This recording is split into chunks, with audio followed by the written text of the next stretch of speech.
on a worn-out town, paint peeling off them old brick signs. Folks work hard, keep their heads down, trying to hold on to better times. Used to leave your door unlocked at night. Now everybody's got a camera on. Still got faith if we get it right, we can fix what's gone wrong. Ain't about talk, ain't about show. It's about the way we live, the way we know. Let's get back to dirt roads, back to porch lights. Neighbors standing up when it ain't polite. Cold beer, hard true stars up above. A little less noise and a whole lot of love. Red, white, blue ain't a trend we chase. It's sweat on your shirt and calloused hands grace. If we're gonna stand, we don't stand apart. We gotta get back.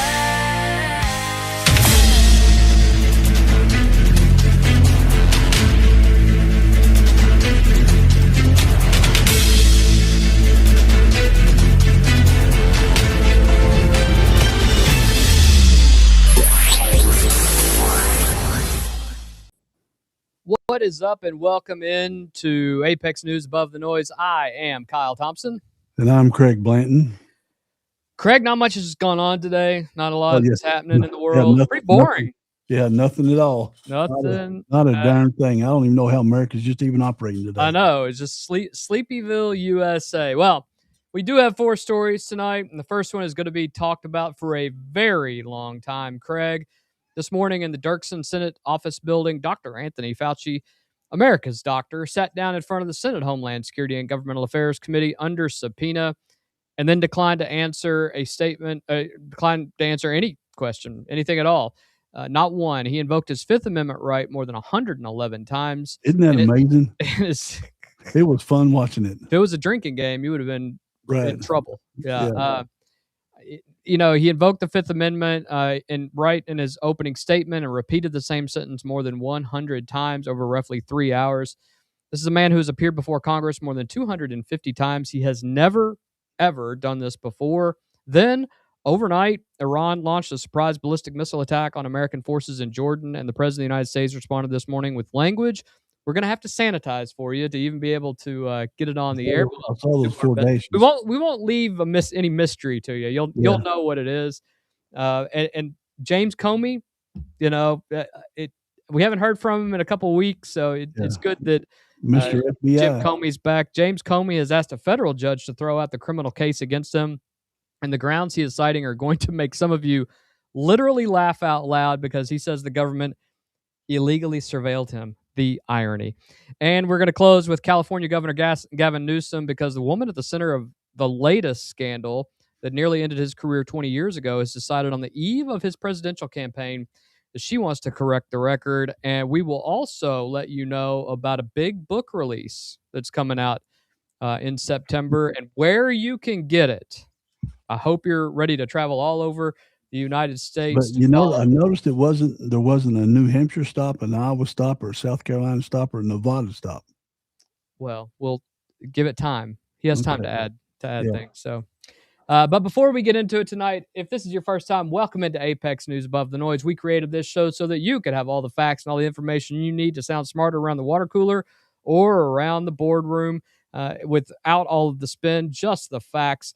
If you could, just give us a like and subscribe to the channel. It doesn't cost you anything, but it helps us out a ton, and it also helps you know if you click that notification bell every single time we're about to go live so that you can also stay above the noise. So let's get directly into it. The news of the day.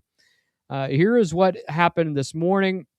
Dr. Anthony Fauci, former director of the National Institute of Allergy and Infectious Diseases for 38 years, chief medical advisor to President Biden and the single most recognizable face of the American pandemic response, appeared before the Senate Homeland Security and Governmental Affairs Committee under a subpoena issued by the chairman, Senator Rand Paul of Kentucky, the junior senator, about to be the senior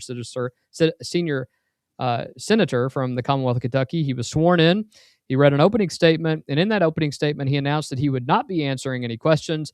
In his words, although it pained him to do so, and let me be clear, he looked pained for 3 hours. Did you see him wringing his hands? I bet he got calluses on his hands. Yeah, because of the respect he holds for the legislative branch and his decades-long record of cooperating with Congress. On the advice of his attorneys, he would invoke his right under the Fifth Amendment. One of those attorneys would soon be thrown out of the Senate hearing. And then he did over and over and over. Every question, regardless of subject, got the same sentence. On the advice of counsel, I respectfully decline to answer based upon my rights under the Fifth Amendment to the Constitution. Which is his right to do. It absolutely his right to do. Except some of the questions that were asked were nonsensical. He still answered with those. Well, let me ask you a question. If you answered one question, would you have to answer all of them after that then? No. So he could have selectively, when they asked him what color his tie was, he could have said blue or whatever. He could have. I mean, there's absolutely no reason that he couldn't have. But on every question, he answered that.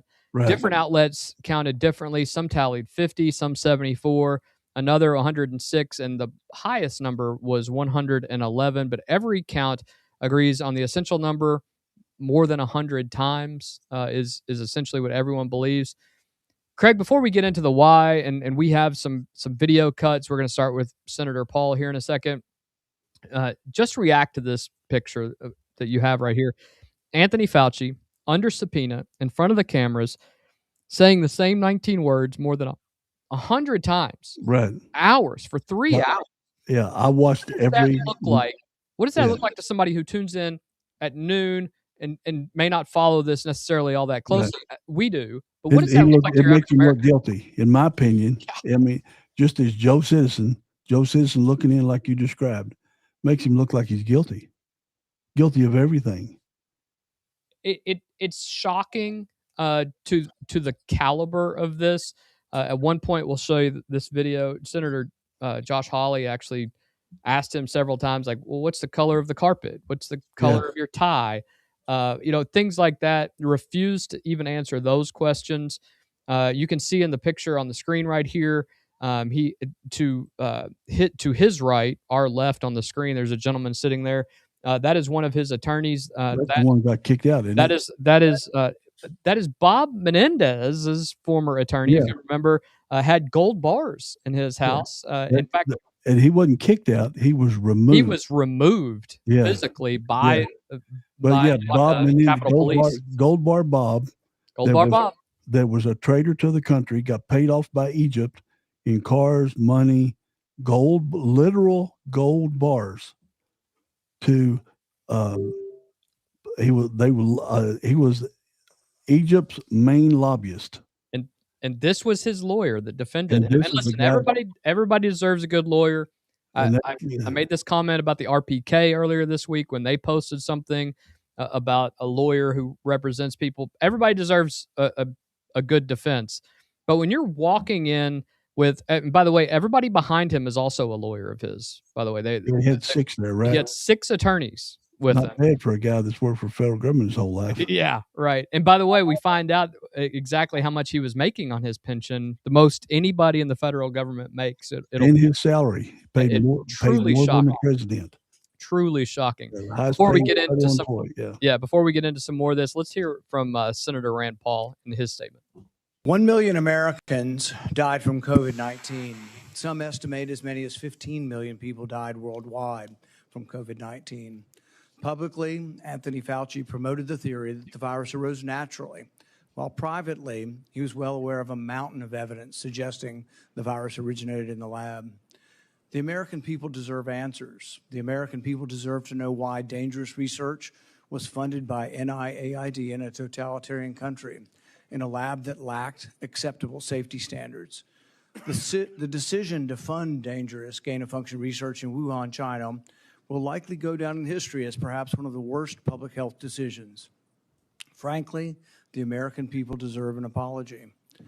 I hope today Dr. Fauci will come clean, admit it was a mistake to fund dangerous research in China, admit that the risk of this dangerous research exceeded any possible benefits, ask forgiveness, and pledge to help our government devise safeguards so a man-made epidemic never happens again. Instead of an apology, you have for years avoided responsibility. Regarding the lockdowns, you argue that you did not personally issue every lockdown order, close every school, or impose every mandate. But officials across the country invoked your authority to justify these decisions. And you presented your recommendations not as judgments open to debate, but as dictates of science itself.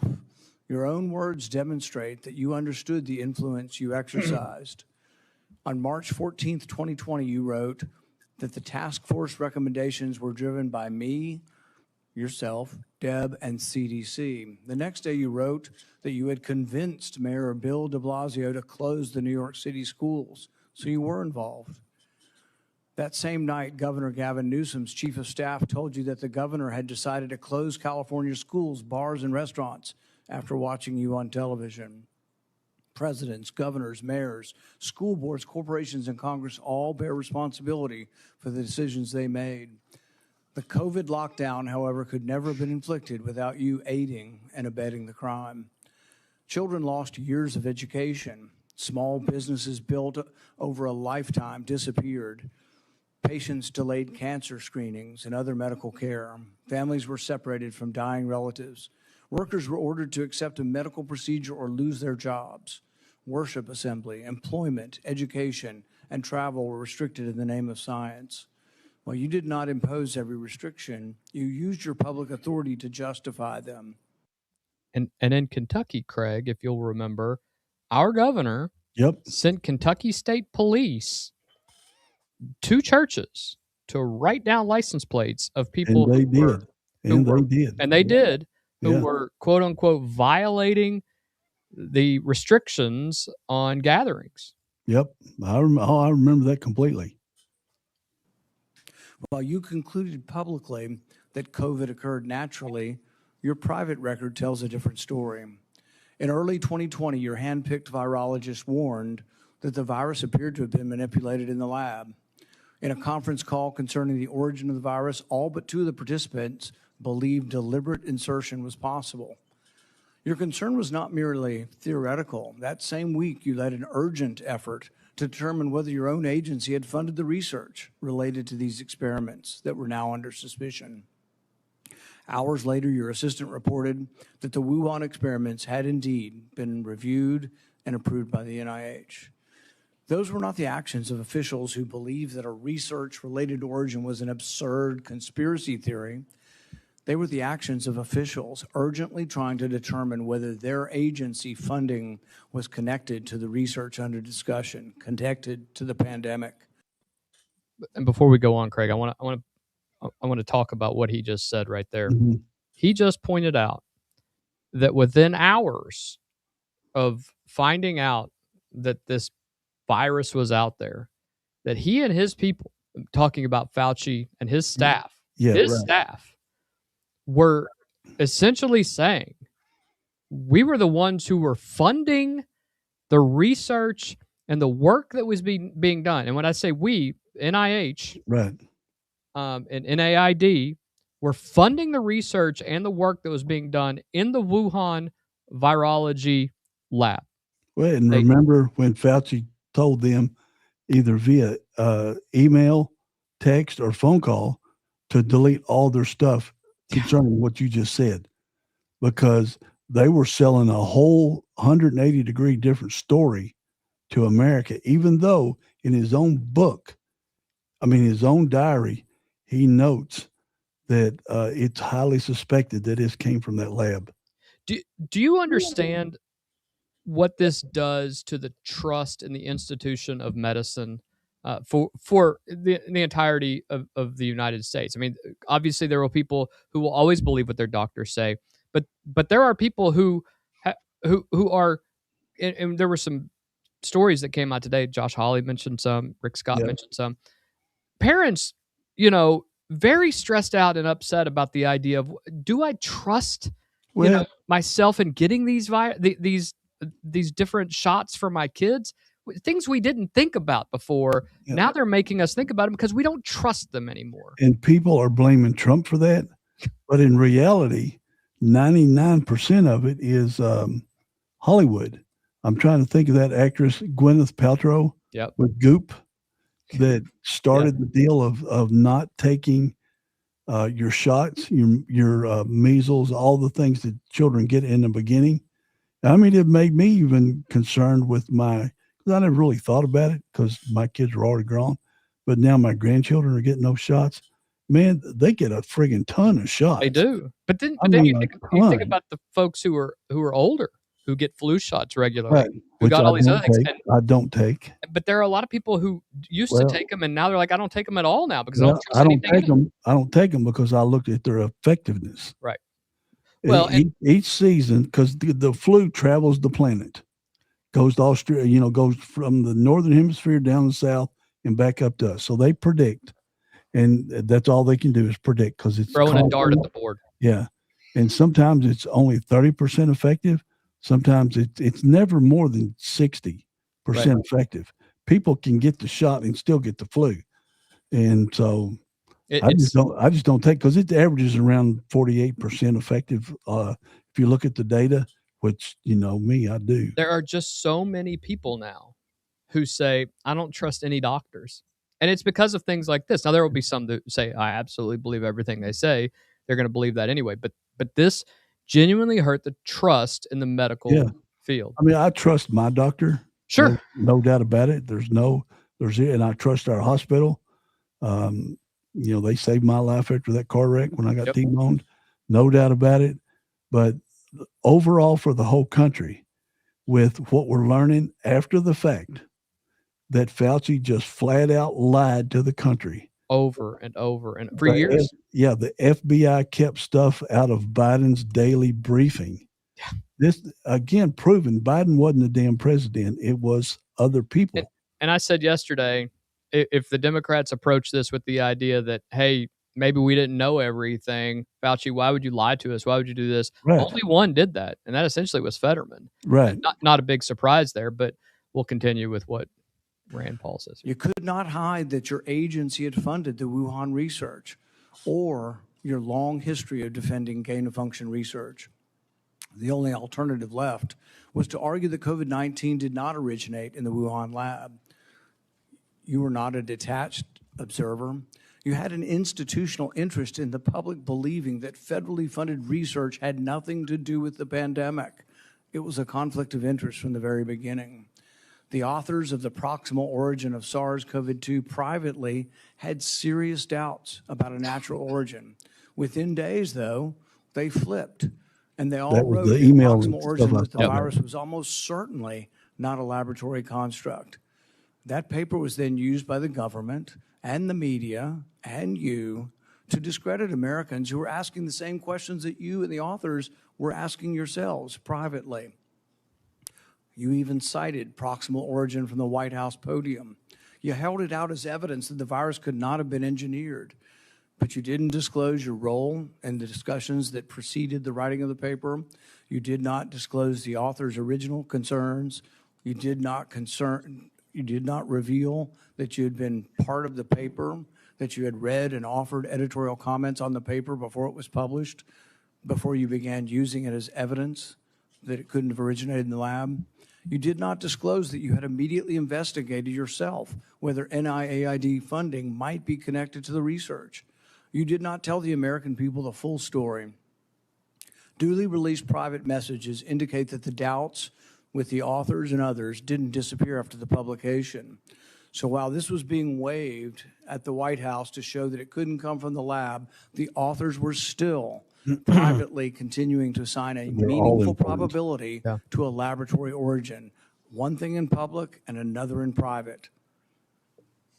Some of the same scientists discussed avoiding email and carefully managing communications that might eventually be obtained under the Freedom of Information Act. The pattern is straightforward. Privately, there was alarm, then an immediate inquiry to see if NIAID's possible exposure to funding, then a rapid public declaration of certainty, continued private doubt, and then years of resistance to disclosure. The question is why? The only logical answer is that your primary concern was avoiding culpability. Your primary concern was hiding the fact that you had approved the funding for this dangerous research. Your support of gain-of-function research is extensive and long-standing. In 2011, your agency funded Ron Fauci's laboratory when it mutated the avian flu until it could spread through the air between mammals. This was the tipping point. This is when others became worried. You funded this. You advocated for this.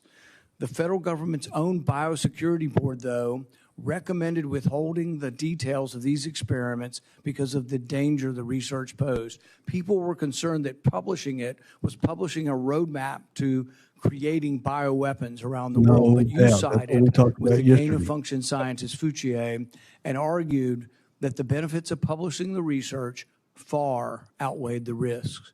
You defended this avian flu transmissibility experiments as critical research. You wrote that even if a scientist became infected and triggered a pandemic, the benefits of the gain-of-function experiments outweighed the risk. In 2014, your agency, NIAID, began funding the Wuhan bat coronavirus work. In 2015, Ralph Barrick and the Chinese scientist Shi Zhengli published NIAID-supported research combining a bat coronavirus spike protein with a SARS backbone. The resulting virus could infect human airway cells. It's a novel virus that now can infect human cells. It gained transmissibility, it gained function. In 2018, the same group of scientists, EcoHealth, Barrick, Shi, and their collaborators submitted the diffuse proposal, which involved the insertion of a furin cleavage site into the coronavirus. DARPA rejected it as too dangerous. When COVID was sequenced, though, early on in January of 2020, within days, scientists discovered that, lo and behold, it had a novel furin cleavage site, just as had been proposed in the diffuse project. Shocker. This was either an extraordinary coincidence or a smoking gun, evidence that the Chinese had created COVID-19. It made the laboratory origin question more legitimate, and it made your categorical public denials indefensible. On May 11th, 2021, you told the Senate, the NIH has never, ever, and does not now fund gain-of-function research in Wuhan, in the Wuhan Institute of Virology. When I gave you the opportunity to correct the record, to reconsider the statement, you responded that you had never before lied to Congress. We were then told that only the government's narrowest regulation of definition counted here, that you could define gain of function in one way in which this wasn't gain of function, in which all of the common sense of the world would be thrown out, all of the idea that the mice were dying and the virus was more transmissible didn't matter because you had a technical definition that allowed you to fund it. But the real question is, was it dangerous? Was it a wise decision to fund this? And you haven't deviated from that. You've never admitted that it could have been a mistake funding this research in China.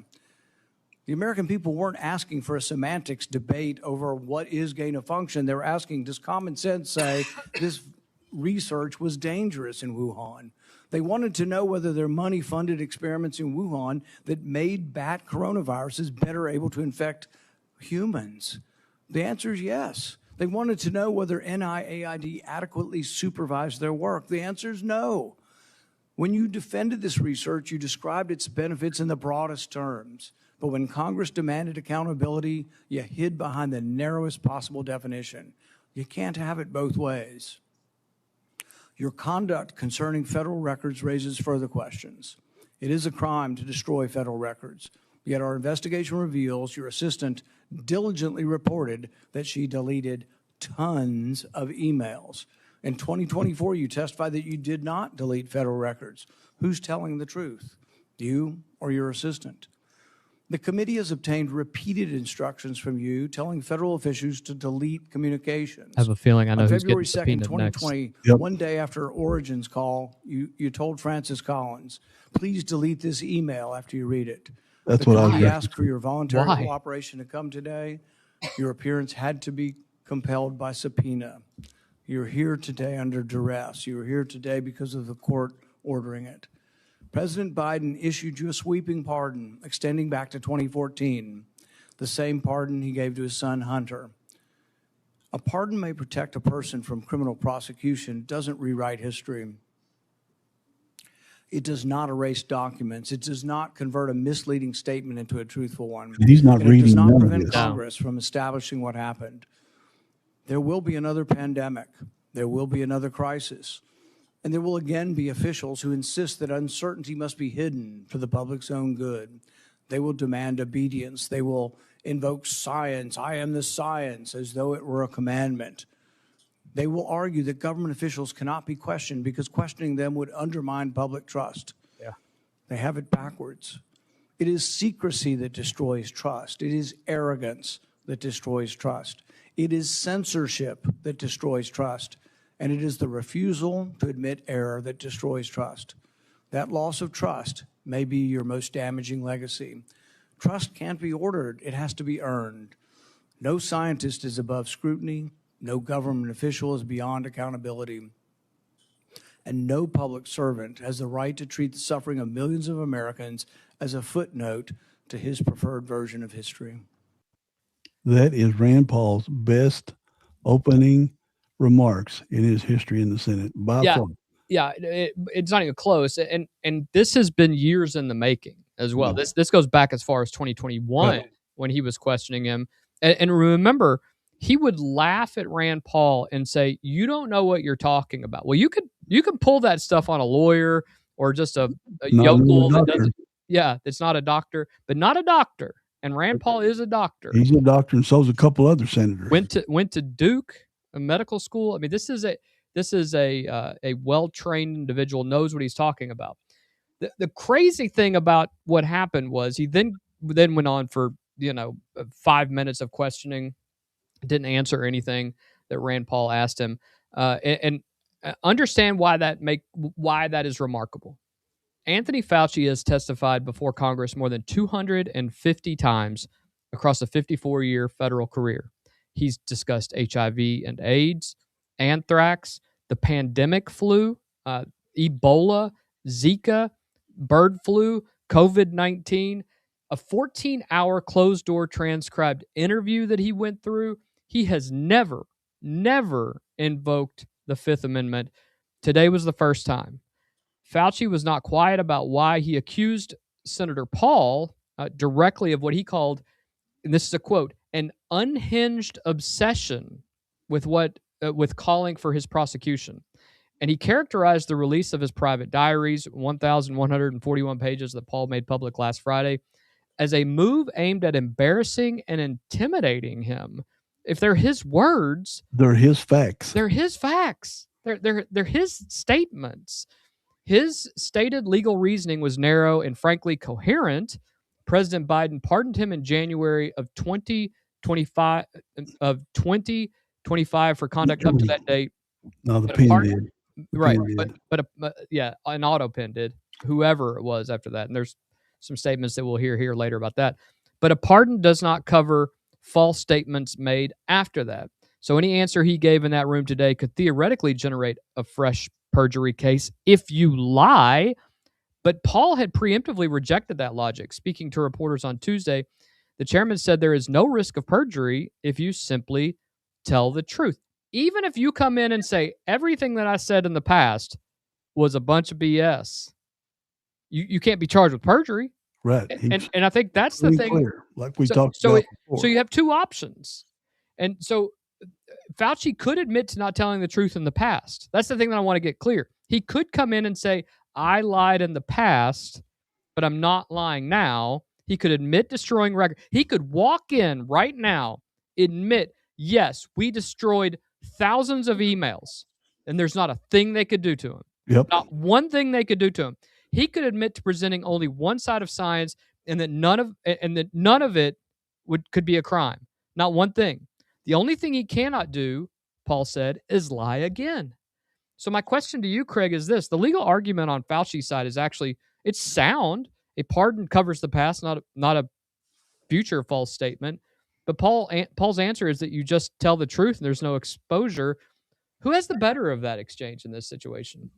He should have. Fauci could have cleared all this confusion up, all this misdirection that they did by just saying, look, dude, he could even said, Biden told me to do it. Biden told me to not mislead the country. And Biden won't remember. So he could have blamed it on the tooth fairy. He could have done anything. Yeah. So he didn't. So what he did, he looked guilty to the layman on the street. Yep. He looked guilty. Now, there's a couple times in there that Rand Paul mentioned DARPA. I don't know if people understand what DARPA is. DARPA is what experiments and comes up with our stealth technology It's Defense Advanced Research Project Agency. That's the super brains in the government that are futurists, that are thinking of stuff 20 years down the road that's not even invented yet. It's what created the internet back in the 60s. Yeah, in 69. That's correct. Yeah. And Rand Paul somehow got involved with DARPA over this gain of function research, which to this day, I still don't know why in the heck you are creating viruses that could literally walk out on a shirt sleeve, walk out on the bottom of a shoe, as has been said in previous hearings. Yep. Why are we even fooling with that? Unless you have the intent of using it. Right. It's and I say still today, said it yesterday, and I'll say it again today. This was bioweapon research to 100%. see how easy it is to spread a virus across the planet. And they, I don't know if you've got it in here, but in some of the questions, they asked him directly if he was involved with Bill Gates. Yeah, we have it in here. We have it in here. Bill Gates is famously. Rick Scott asked him. Yeah, he's famous for saying the planet is overpopulated and we got to do something. Well, this is how you do it. Yeah. So for folks who didn't see it, there's a bunch of time in between here, but essentially what happens is after that opening statement, then Rand Paul then asks a few minutes of questions. He invokes the fifth on everything. Immediately after he ends his questioning, they allow the vice chair, I can't think of what his name is, Johnson. He's not running for office anymore. No, and he essentially, sided with. And then he sucked up to Fauci, telling him what a great guy. Then the attorney for Anthony Fauci started running his mouth, and he got out of his chair and sat beside him. Yeah. Which, by the way, beside him, the Senate committee and Rand Paul told him that he was not allowed to sit at the table because he was not going to testify. Right. He sat there anyway. Then he got up and started talking. They told him to be quiet. He continued to talk. And then he was removed. When Paul finished his questioning, Fauci's attorney, David Shurtler, a high-profile Washington criminal defense lawyer, tried to address the committee. Paul warned him he was not recognized. Shurtler kept talking. Paul warned him again, telling the room that the testimony belongs to Anthony Fauci and that this is not a game with his lawyers. It was Gary Peters, Kyle. Yeah, Gary Peters, thank you. Shurtler kept talking, and Paul called security and had him physically removed from the hearing room. Think about that. He wouldn't get up and go back to the seat. The Capitol Police made him leave the room. Yeah. Outside the room afterwards, Shurtler told NBC News that his client has a, quote, valid Fifth Amendment privilege and the right to assert it, and that this was the only thing he had been trying to tell the committee, except that's not what he was saying. He was shaming the committee the entire time. Paul gavelled the hearing closed by telling Fauci that the chair had denied his assertion of privilege and directed him to answer, and that his continued refusal would require the committee to consider what action to take. Then he made it concrete. He basically said the committee will reconvene next week to vote on holding Anthony Fauci in contempt of Congress. Before we get to anything else, that's pretty big news.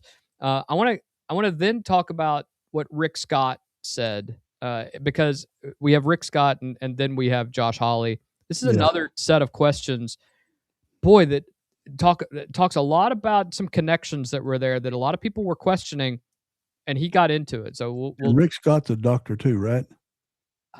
Is Rick Scott a doctor? I don't know. One other one, I don't know if it's Rick Scott or Ron Johnson.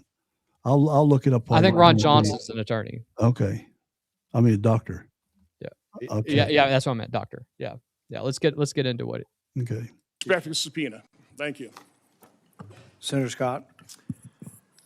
Dr. Fauci, did you personally receive any royalty payments connected to COVID-related intellectual property? Boy, this is big. On the advice of counsel, I respectfully decline to answer based upon my rights under the Fifth Amendment to the Constitution.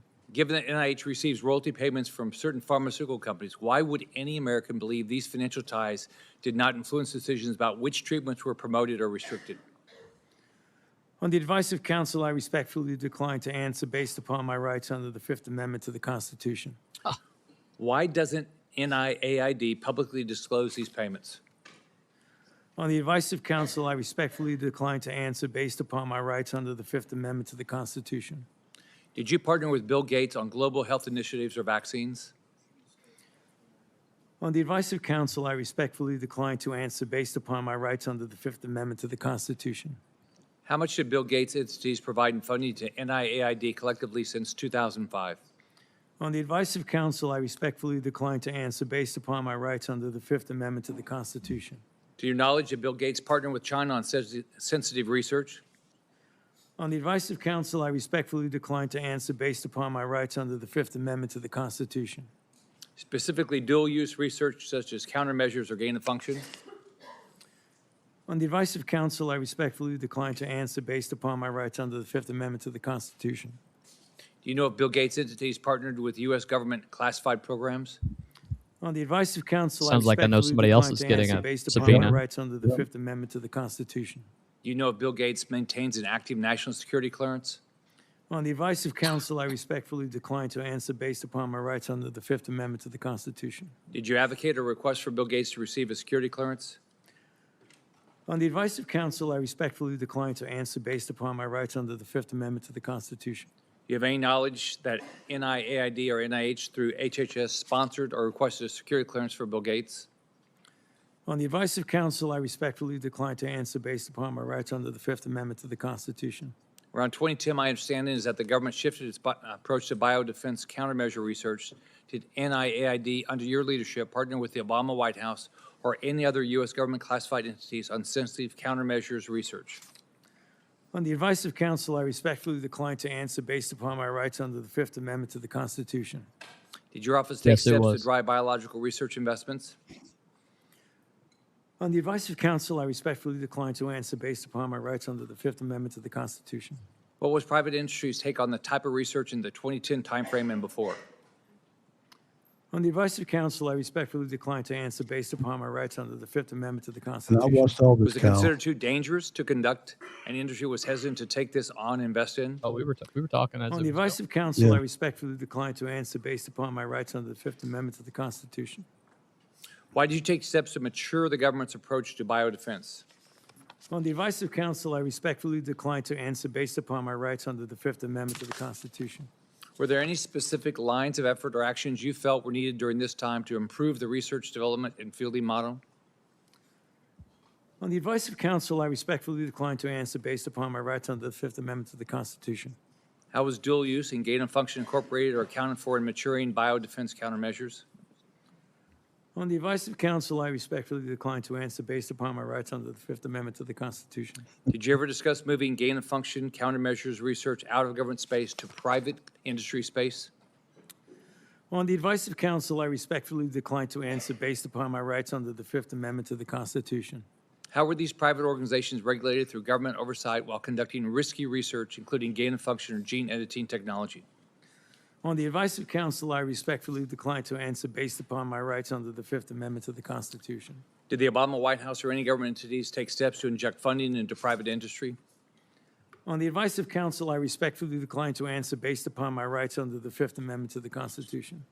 How do you ensure that our national security and public health is protected when private organizations work with foreign countries of concern and have the no government oversight, such as the EcoHealth Alliance research grant you funded in a CCP military lab? On the advice of counsel, I respectfully decline to answer based upon my rights under the China. Fifth Amendment to the Constitution.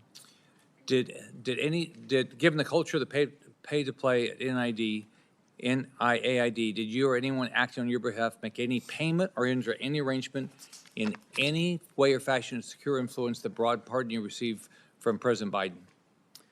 On the advice of counsel, I respectfully decline to answer based upon my rights under the Fifth Amendment to the Constitution. Thank you, Mr. Chairman.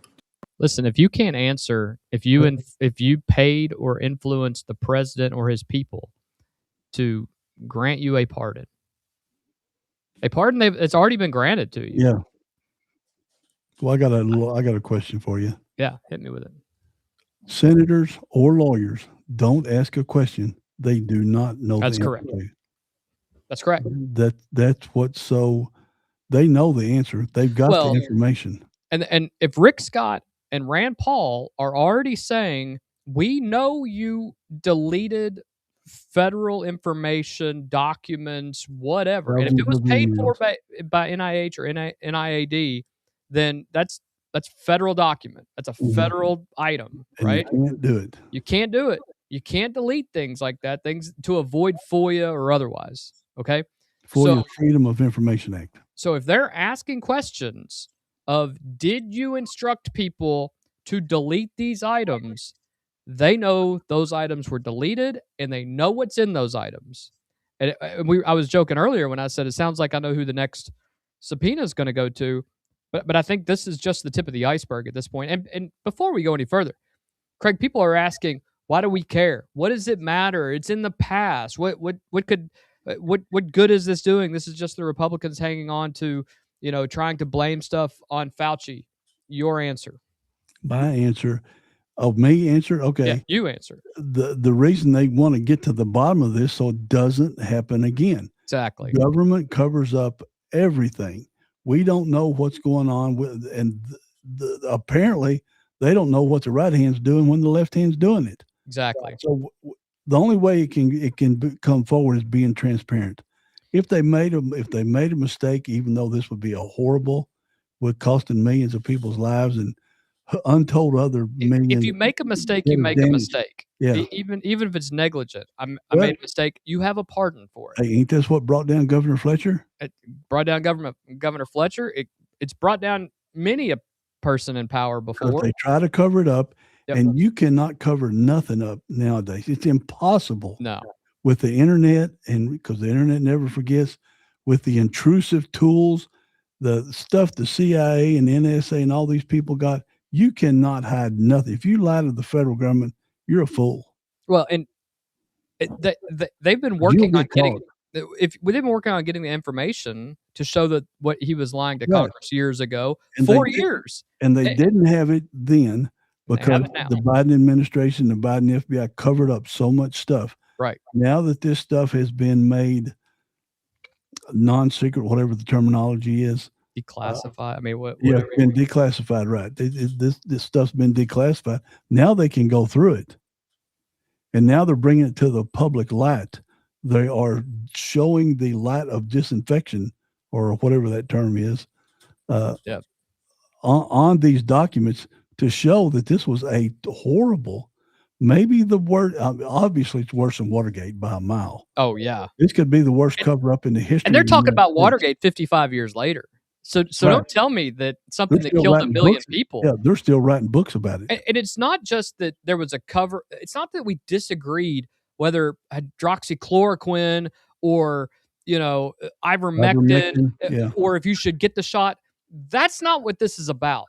No. This is about the fact that we funded gain-of-function research in a Chinese lab, and it got out. And when it got out, it killed people. That's a problem. Why would you do it in China and Ukraine and several other places on the planet? Why wouldn't you do it in Atlanta at that level 5 facility they got down there, that nothing can escape? Why would you not do that in America? That CDC lab, yeah. That makes no sense. I mean, we got several of those level 5s, and this was supposedly a level 4 in Wuhan, which was almost the top, but why would we do anything with China? Period. And they know that they along this line. They know that they smuggled in coronavirus samples into the United States. They know they did. Other horrible diseases. That's and you got caught at the airport. Fortunately, this is another good example. I'd never totally recovered physically or financially from COVID. And it's life altering, continuing having problems. Listen, I had kids that were in school. They are still trying to get over it. And if you don't think that being shut in for 2 years from school won't affect you, I dare you to try it with your kids. It was brutal, and it's unfortunate that that's what happened. But that's the whole reason that this is as big as it is. We were lied to about everything. And if you can't trust the people who are allegedly making the bad thing, why would we trust those same people to tell us these are the things we have to take to not be sick from it? Yeah, we were told to trust the science okay, but you can't trust the science if you can't trust the scientists. Yep, absolutely. That's the thing. And there were, from what Good Deed said there, it's estimated there were 2.1 to 2.7 million small businesses that closed permanently during coronavirus. Yep. That's affected. And shame on the people that took advantage of the federal and state programs to help those people and committed fraud, and then good people couldn't get it. In Those Kentucky, multimillionaires. Yeah. In Kentucky, we had unemployment claims that went on for years. Because none were denied. They didn't. One, they blamed the computer program. Two, they didn't deny anybody when they filed unemployment claims. When prisoners in California filed unemployment claims and were getting checks right and left, $1 billion estimated.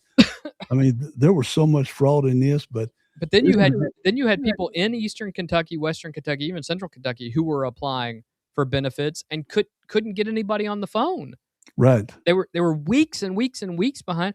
The individual who was over the system ended up, unfortunately, ending his own life because of all of the stress and the things that were going on around this. And who's to say what those conversations were like? It was a terrible situation, and this man almost single-handedly was the cause of it. And that's where the anger comes from. He was the cause of it, because he had no trouble going on The View numerous times. He had no trouble going on Jimmy Kimmel and the other late night shows. He had no trouble being all over TV. Well, and in my Facebook post, he had no trouble posing for that magazine cover. In Style magazine. We'll see that here in a second from Josh Hawley. He had no trouble doing none of that stuff. Yeah. And I think his ego, and I cannot find it, I think it's on my desktop. There's 7 minutes of people telling him, he's sitting there real smug, like not like that. He's got a smile on his face, telling him that he's like a lowercase God. Yeah. It's amazing how greatest thing since sliced bread. This isn't Hollywood people or nothing like that. This is news media that's questioning him. Yeah. Well, let's get into Josh Hawley, because I think he was probably they all kind of set him up. Yeah. They all kind of here's the set, and then Josh Hawley came in with just devastating information. Yeah. Here we go. Senator Hawley. Thank you, Mr. Chairman. Well, nothing says honesty like taking the fifth, huh, Doc? Let's try something. What day of the week is it today? On the advice of counsel, I respectfully decline to answer based upon my rights under the Fifth Amendment to the Constitution. What color tie are you wearing? On the advice of counsel, I respectfully decline to answer based upon my rights under the Fifth Amendment to the Constitution. What color's the carpet in front of you? Look at that dude in the glasses in the back laughing. I see that. On the advice of counsel, I respectfully decline to answer based upon my rights under the Fifth Amendment to the Constitution. Let's just get one thing straight. You don't have any rights under the Fifth Amendment because you've been pardoned, as you very well know. As the Supreme Court has been clear for a century and more, Brown versus Walker, 1896, when he has been pardoned, he may not stand upon his privilege. You know that. Your lawyers sitting behind you now shifting nervously in their chairs. They know it. This isn't about the Constitution. This isn't about the law. This is about contempt. Contempt for this body and contempt for the American people. But I think I know why you're doing it. It's because you don't want to answer questions. It's because you did all kinds of terrible things. It's because during the pandemic you got rich, didn't you? You got rich while people were dying, hundreds of thousands of Americans, over 1 million in the end, and you were getting rich. And not only were you doing that, you were using federal employees with taxpayer money to apply for and solicit cash prizes for you personally. Cash prizes totaling over $1 million. You did all of that during the pandemic, didn't you? That's a question. On the advice of counsel, I respectfully decline to answer based upon my rights under the Fifth Amendment to the Constitution. You remember Greg Folkers? Who was that? I know On the who it advice was. of counsel, I respectfully decline to answer based upon my rights under the Fifth Amendment to the Constitution. Your chief of staff is the answer. Do you remember Patricia Conrad? Who was that? On the advice of counsel, I respectfully decline to answer based upon my rights under the Fifth Amendment to the Constitution. She was your personal assistant. And what were these individuals doing in the depth of the pandemic in November of 2020 when millions of Americans were suffering from COVID? What were they doing? I tell you what they're doing. Folkers was on your behalf soliciting and gathering information for a cash award. Let's look at it. We've got his email right here, right over my shoulder. Volker says, I'm working on this nomination for the Dan David Award for Fauci. We need to beef up the COVID part. Do you have language in the can that you could share that delineates how we respond? Listen to what this is about. This is a cash award. $900,000. $900,000 that federal employees are using federal time to get awarded to an individual who is a federal employee. In new ways to COVID. He sends this to multiple federal employees. What was the Dan David Award? Do you remember, Doc? On the advice of counsel, I respectfully decline to answer based upon my rights under the Fifth Amendment to the Constitution. It was a $900,000 cash award. $900,000 cash award. And he got it because he used federal employees to get it. And this wasn't the only award, was it, Dr. Fauci? In fact, you applied for and received at least 8 other federal cash prizes on federal time using federal employees and federal resources. Here they are over my shoulder. Besides the Dan David Award, you've got the Partnership for Public Service, you've got the Adelson Prize, you've got the Smithsonian Award, you've got the National Academy of Medicine's Award, you've got the CDC Foundation. In fact, you turned your staff into a full-time application machine. You actually wrote to people and said, do you think maybe I'd qualify? And you got cash for all of this. And it wasn't just 1 or 2 employees, was it? In fact, you used 8 separate federal employees on federal time using federal resources to solicit cash awards. Isn't that true? Craig, let me ask you, you've worked for state government. Yeah, 30 years. Can you imagine asking your subordinates to nominate you for a cash prize and use state time and state resources to apply for a cash award to you? Not in a million years. The idea is shocking and gross. Yeah, first they would laugh at me. Right. Second, they would run the personnel so fast they're exactly. Unless Fauci cut them in on some of the action like a big mafia boss. I don't know why they wet did my it. beak. Yeah, I don't know how they did it, why they did it. I mean, it's almost like corrupt. a cult. This is so corrupt. Well, I'm sure he verbally threatened people. We know he did it in emails. They've already talked about that. Respectfully, face orange frowning. Is that Fauci? I think you're talking about Fauci. Yeah. But it's, no way in a million years would I wouldn't even contemplate that. No. What I would do, I'd get it for them. Right. Not ask them to get it for you me. have other people nominate you, and you don't call the awarder and say, "Hey, do you think I can?" Yeah, I would get it for my employees. I would never. And by the way, he is the highest paid federal employee ever in the history of ever. This guy's the highest paid federal employee. Yeah. He makes more than the president of the United States. In fact, his pension is almost as much as the president makes annually in salary. It's over $400,000. Yeah. So I respectfully decline to answer based upon my rights under the Fifth Amendment to the Constitution. Here they are right over my shoulder. Here's all of them. The people that you use, federal employees, so that you could go and get cash money. They see their name up there. And the most hilarious part is that you weren't content to even dragoon them into applying for all of these cash awards. You then had them go out to the ethics agencies and ethics watchdogs and demand that you be able to get the money. That's right. We've got it in your emails. Uh-oh. Your staff and employees on federal time using federal resources being paid with federal dollars are soliciting cash for you. And then they're turning around and saying to the agency, we don't want just an answer. We want to get to yes, because Fauci wants the money. He wants it.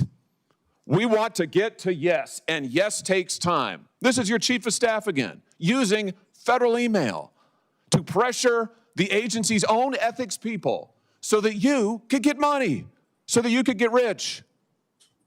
And it violated the law. He looks didn't it, Dr. comfortable Fauci? here. Well, it's because his ego Didn't is it? as big as Mount Everest. It violated the law, didn't it? It is a question. You can answer. Go ahead.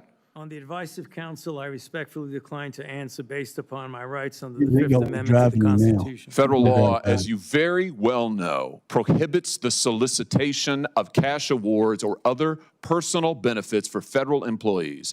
And it certainly prohibits using your own employees to do this.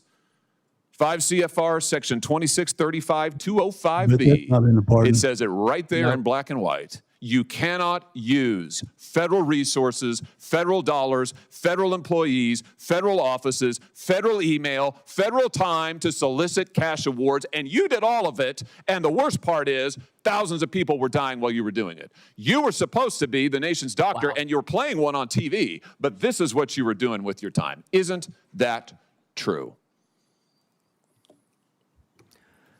On the advice of counsel, I respectfully decline to He looks answer based miserable. upon my rights Crushing under the that Fifth ego. Amendment to Yeah. the Constitution. Yeah. His Yeah, I can see reputation why. ruined. I can certainly see why. You know what I can't quite figure out is that why you were so obsessed with it, because you're already rich. I mean, and your scheme worked here. I mean, your net worth now is north of $12 million. You got over $1 million in cash awards during COVID, during a 12-month, 24-month span during COVID. $1 million you knocked down in cash money using federal resources. Now you're worth more than $12 million. You've got a pension that in its first year paid out north of $400,000 a year. 1 million people government dead, pension. you're getting That's rich. crazy. 1 million people dead, you're using federal employees to get cash awards for you. 1 million people dead, and you're here taking the fifth because you This don't could want be to a movie, admit you know? that what What's that? This could be a good movie. really happened in all that time was a multi-month, multi-year course Hollywood of wouldn't make it. self-dealing. No. Isn't that true, Dr. Fauci? On the advice of counsel. On the advice of counsel, I respectfully You know he decline wants to to answer yell based back at upon him. my You rights know under he the wants to Fifth yell Amendment back to at the him. Constitution. Yeah, well, silence is admission. There you go. And here's the real thing. At the end of the day, it wasn't just about the money, really, was it? It was really about a power trip. I mean, through all of this, you want to be the most famous scientist in the world. You were so focused on getting every award and every drop of cash that you could, all because you wanted to be on TV. You wanted to be the sun god of science. You wanted to be the guy who was in charge of it all. You wanted to lambast Trump. You wanted to make sure that nobody else stole your spotlight. You wanted to be the guy. You had time to sit for InStyle magazine.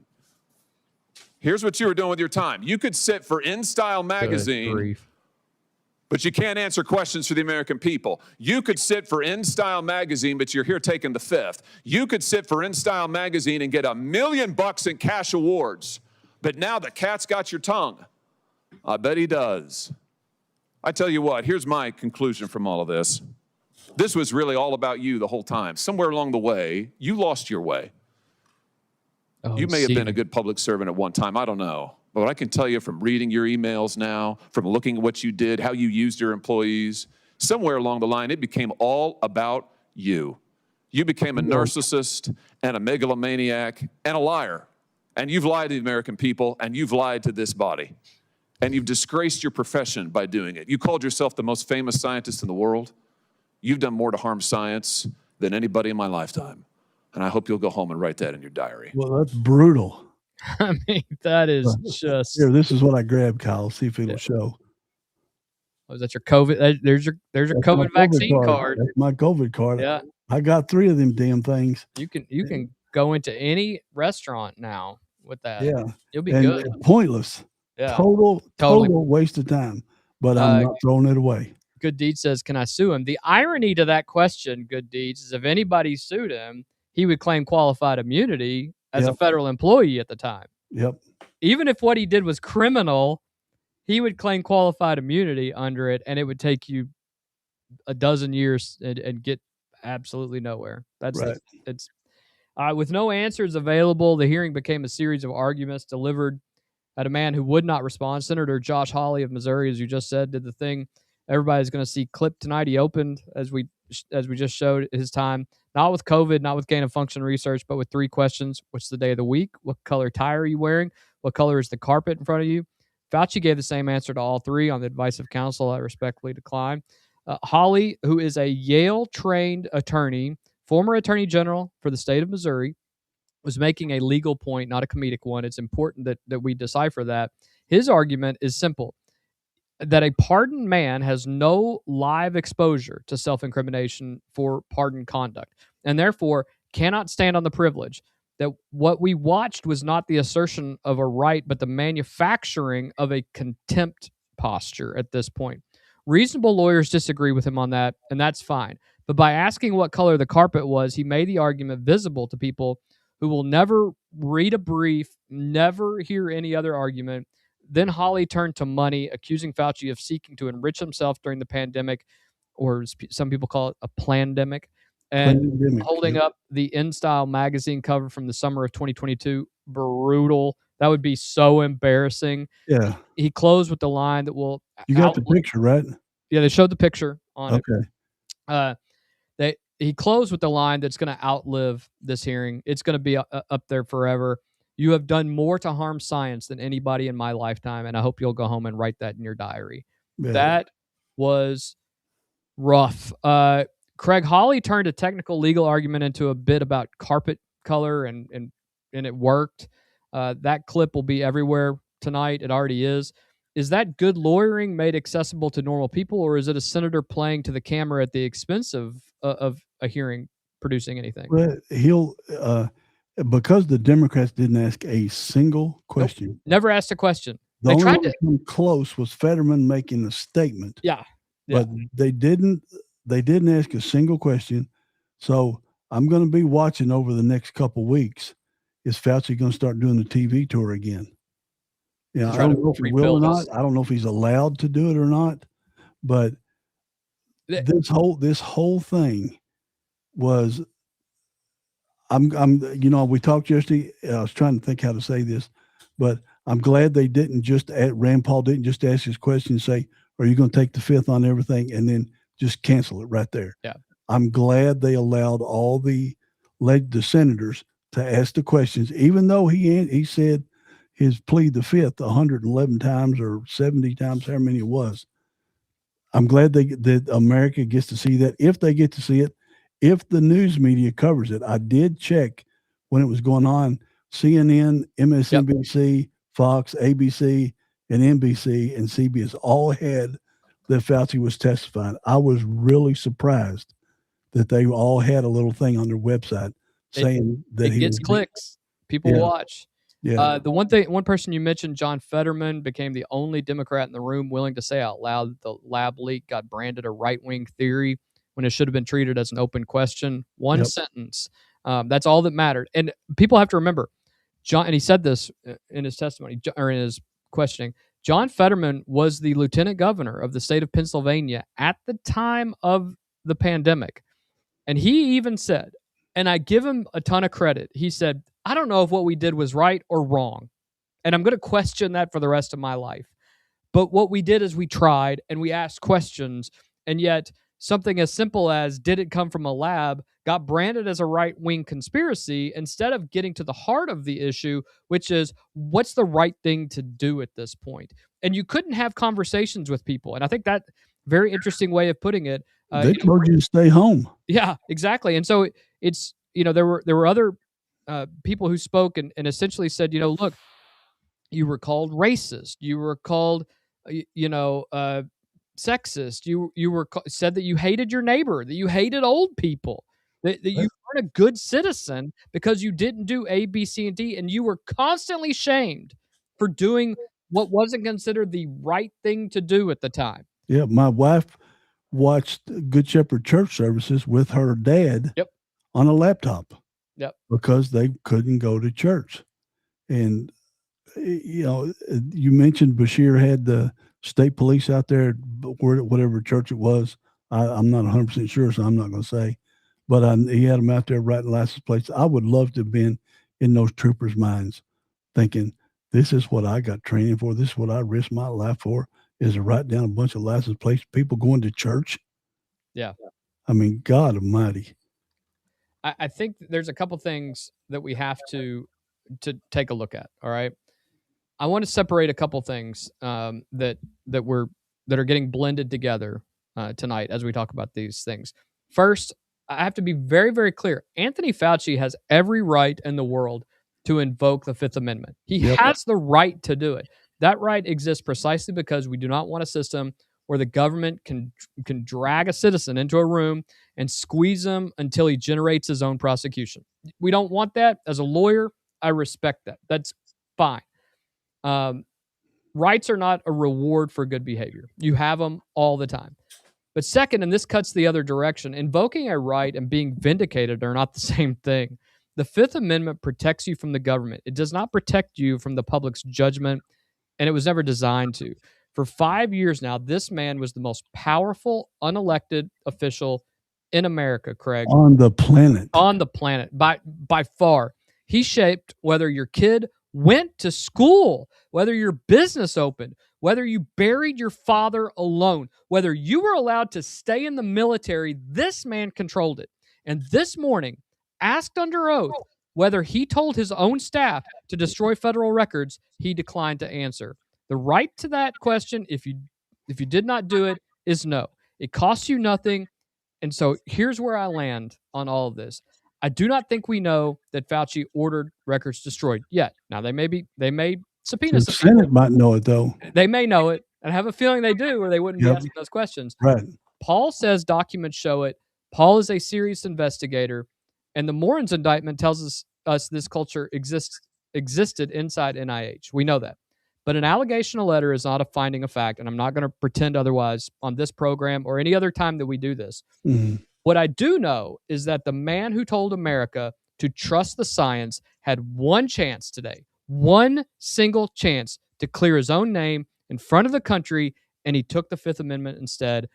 Next week, the committee is going to vote on his contempt, and it's going to be right down the middle, and it's probably going to come down to Fetterman and maybe Ron Johnson or somebody else, making a decision about this.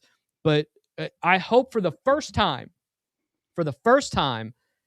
the Senate will stand up to these people who we know did wrong. And I have a feeling that we're going to have other people testify, and that will be... So they can have other people testify at a contempt hearing? You can, yeah. See, this is why the country's so divided. You're correct. When they have a contempt hearing, it's going to be... There is one more Republican on the Homeland Security Committee than there is a Democrat. It's just whoever's in power. So it's going to be 7-6 or 6-5, something like that. Doesn't matter. They're not. None of them are going to vote against. Vote for contempt of Congress. That's big. That's not contempt of court with a failure to appear or nothing.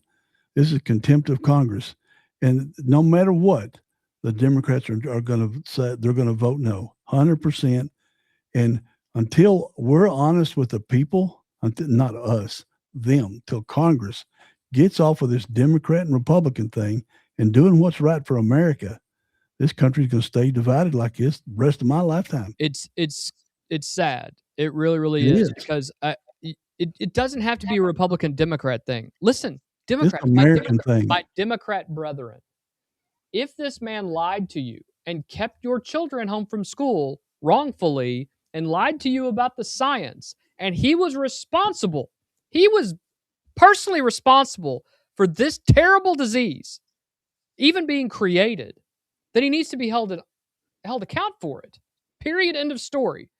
That's not a Republican or a Democrat thing. We have to get past these labels, and it's just a human thing. And I think that's the thing that so many of us are missing on this. Well, by the way, it was Maryville Church in Bullitt County on Easter Sunday in 2020. The other thing is, think of the children. Like in our case, we had a nephew and a niece that were going to school during this. They lived up the road, and they came over here because their parents were working. Yep. And we did their, I told you the other day, we did one in the dining room, one in the kitchen. I had one, Teresa had the other. And we did their schooling. But think of the people that had nobody. Exactly. Did they quit their job so they could stay home with their children? Because you can't get a babysitter because they didn't want you to leave the darn house. It screwed this country up so bad. It did. And if we had another smallpox thing or a Spanish flu thing like in 1919, nobody will listen to the federal government. Nobody's going to. Nobody's going to. If you're alive today and we have another pandemic tomorrow, nobody's going to listen to the federal government because of Dr. Fauci. Craig, I ate lettuce the other night at a fast food restaurant. I shouldn't have, but I did. Right. Because I don't believe anything that comes out of anybody's mouth anymore. And I checked to make sure the lettuce we serve. Yeah. And I wasn't eating lettuce. I told you that. I think I told you or somebody else that I wasn't eating lettuce because you don't know what's bagged or not. Ours isn't bagged. We do it all hand tear and all that stuff.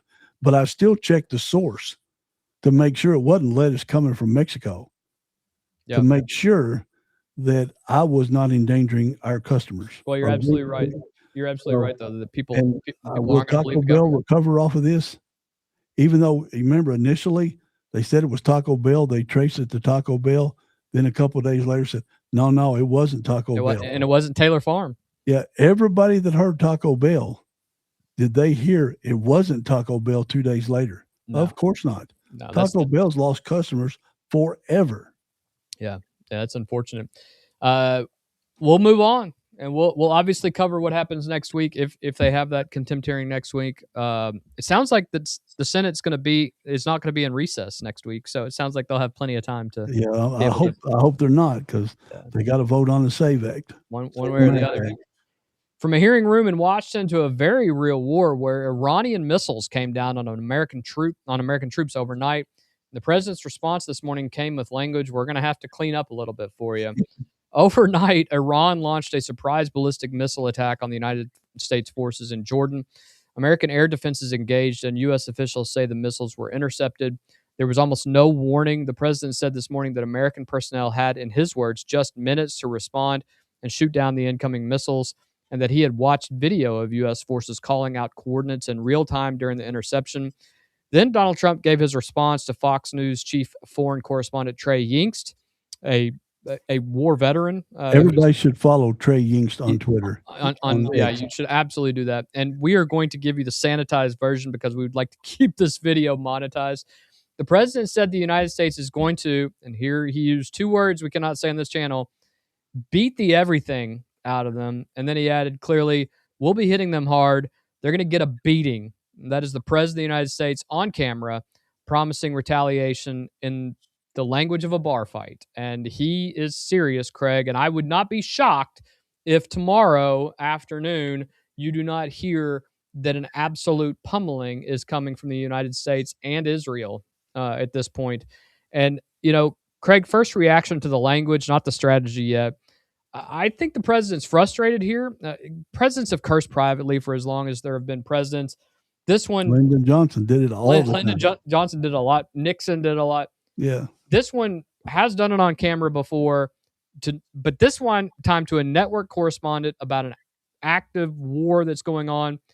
Does that land a strength, or is it a little bit loose, or do you see this as he's just fed up at this point? He's fed up, but I think it's just more talk. It's talk. I want to see some actions.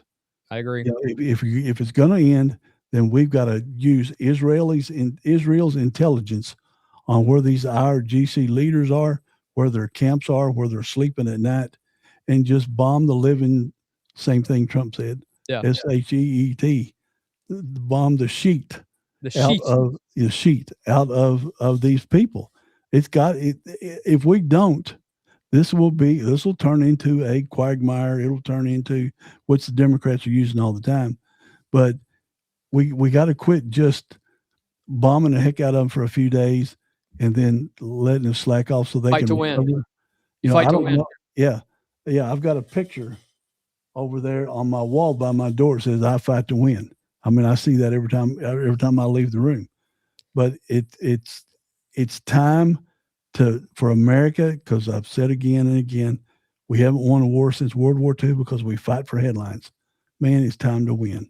And the only way we're going to win is we're going to have to take out all of the Iranian leadership. Let the people hold an election. We don't select their leader. Let them hold an election, and then we could maybe monitor for a while so they don't fall into like what Venezuela did. Right. But it's time. I'd say we're going to keep an eye on Venezuela this time. Yeah, it's time. Oh, there's no doubt about it. It's time for Trump to step up, and I think that might be why we had the lull. That we're loading up our armaments on our ships, on our aircraft carriers, to just do constant 24, 48, 72 hours of bombing. And don't think Israel isn't giving us coordinates on where everything in Iran is. Every person. Mossad is the best spy agency on the planet. It's not even close. And let me ask you a couple questions real quick. Does this kind of language make Tehran more careful because there's not really any ambiguity or anymore, or less careful, or they're just psychos and it doesn't matter what you say to them? They're psychos and it doesn't matter what they say. They're just going to come back with the same thing. And it doesn't matter. This is good talk for our president to be forceful and aggressive, but half the country doesn't believe anything he says anyway.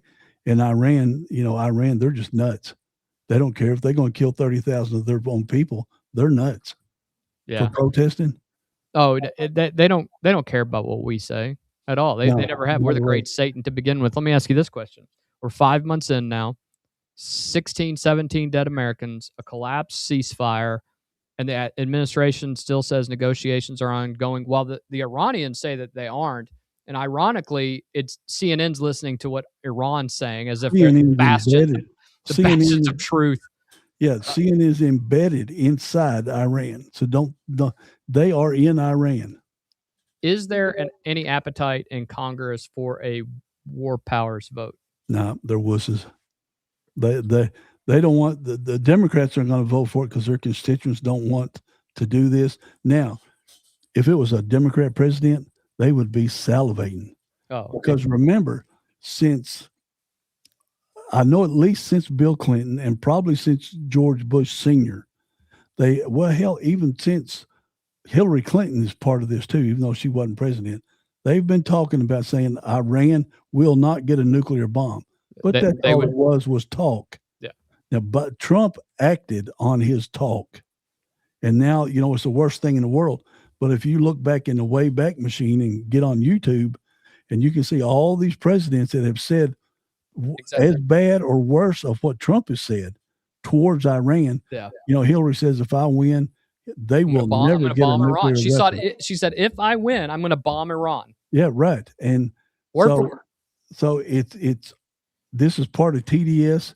It's part of being against a Republican president, because I truly believe if we had a Democrat president, the Democrats would say march forward and turn Iran into a pile of glass. Well, I will tell you this, and I think you would agree, and our good friend Jeff Farmer would agree. The thing you got to worry about now is false flags. You got to worry about a false flag operation that tries to get the people geared up for some type of big event or anything like that. Soros leading the charge. Yeah. My take on this, and I'm going to be very clear about this. I'm not going to clutch pearls about the profanity or what the president said. Lyndon Johnson's language would have melted this broadcast. I mean, the difference now is the microphone, not the man. What I care about is whether the words are backed by a strategy. This is where you and I have a problem with this, not with the president's tone, but with the fact that 5 months in, 17 Americans dead, and it seems like every day you and I are on here going, what's the end game? Yep. Where do we go from here? And if there is no end game, take your L and walk away. And he can't at this point. He can't for the Republican Party. He can't for himself and his legacy. He can't. He can't because whether we like it or not, Bibi Netanyahu, essentially has him by the scruff of the neck. He can't walk away from it right now. And that is genuinely scary. So figure out what that end point is and get me there, because you're not showing me that at this point. Well, he's just not. He is bombing them, no doubt about it. Yeah. But we've got to convince. We talked earlier. I don't know if it's in your script, but Saudi Arabia's got involved now. Yes. Which is the first time. Now, Saudi Arabia didn't bomb the Houthis in Yemen, but they hit some Iranian influenced bases in Iraq. Well, it's starting hard to keep all this stuff straight. Well, and now they're talking that they're going to invade Kuwait. Well, now you're on Saudi Arabia's border at that point. And Right. I'll tell you this, I don't think it's so much that they're worried about what's happening in Kuwait or that they're worried about the Houthis.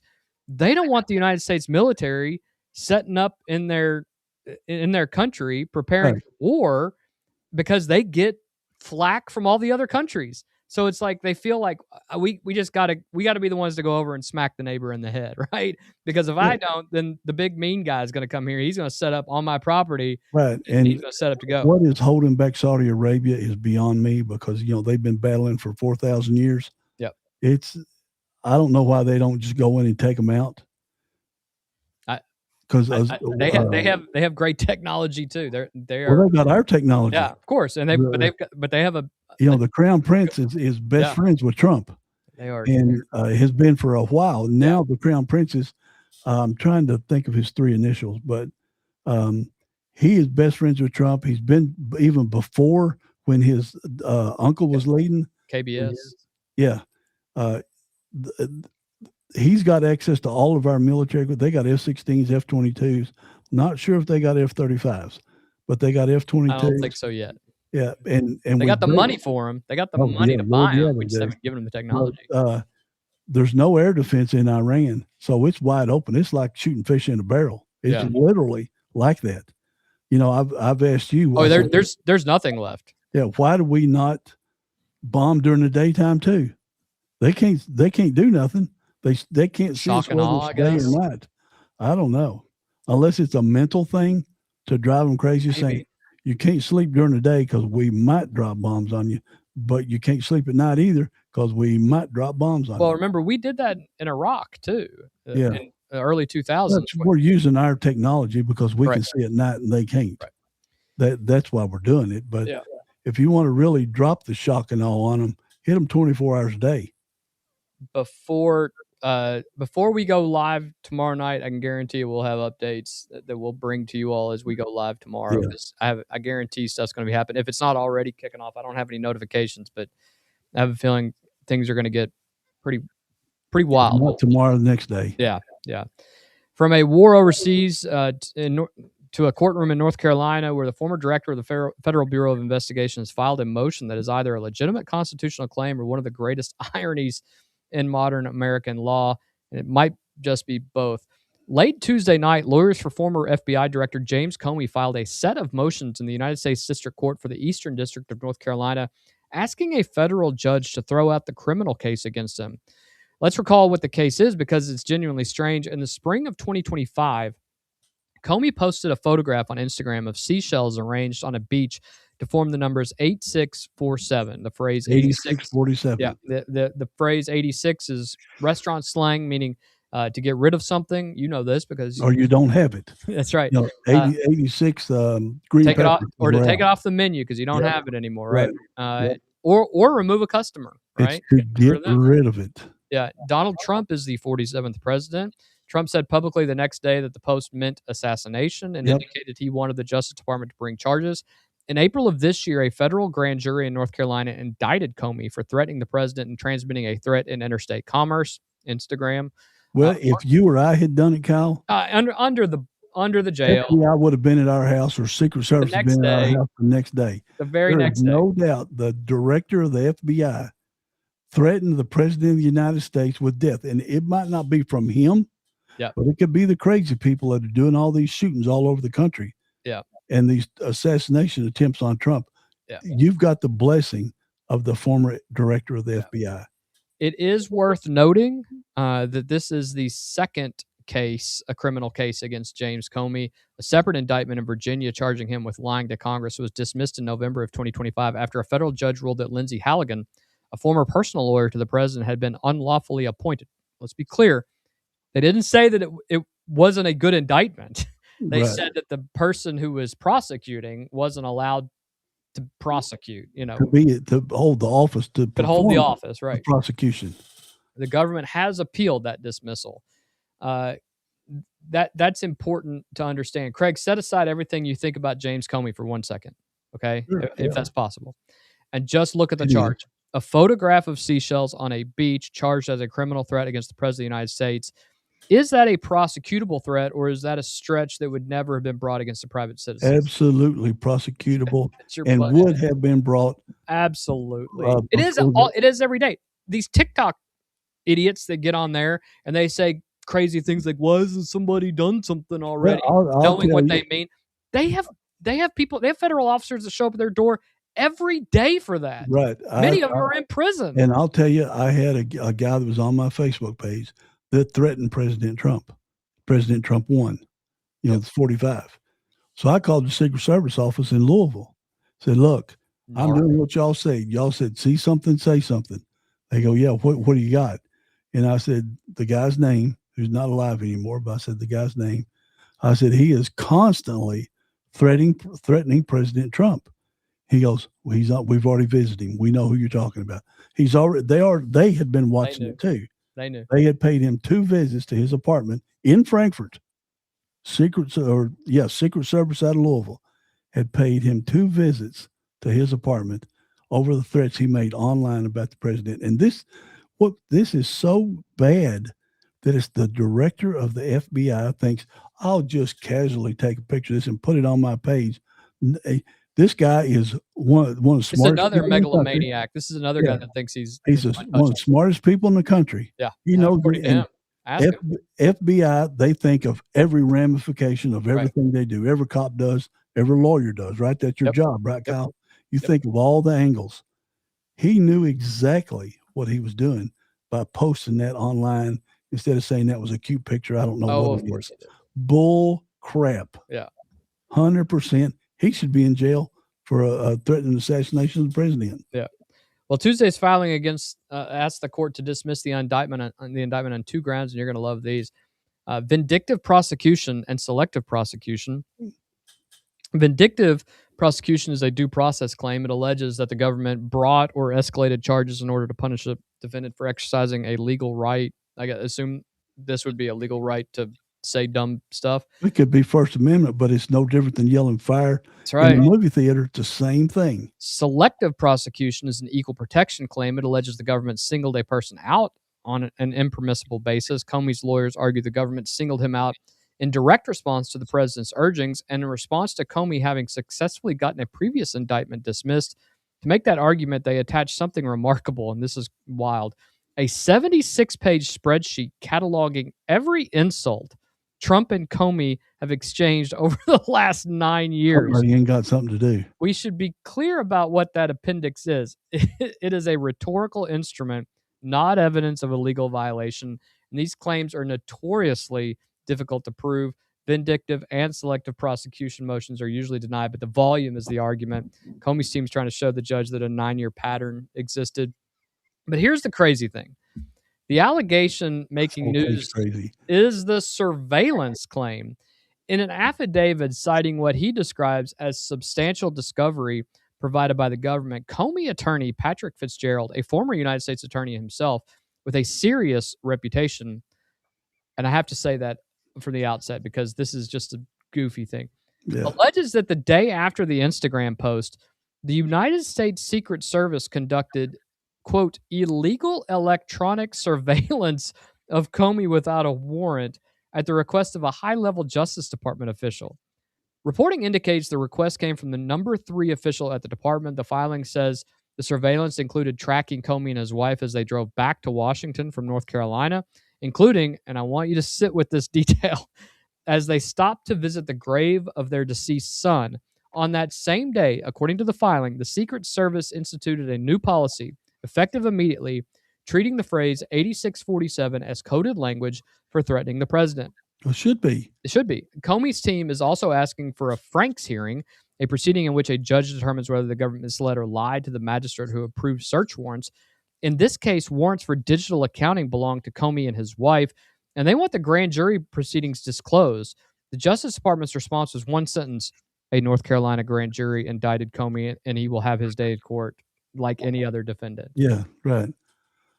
Craig, the graveside detail of that allegation is even accurate.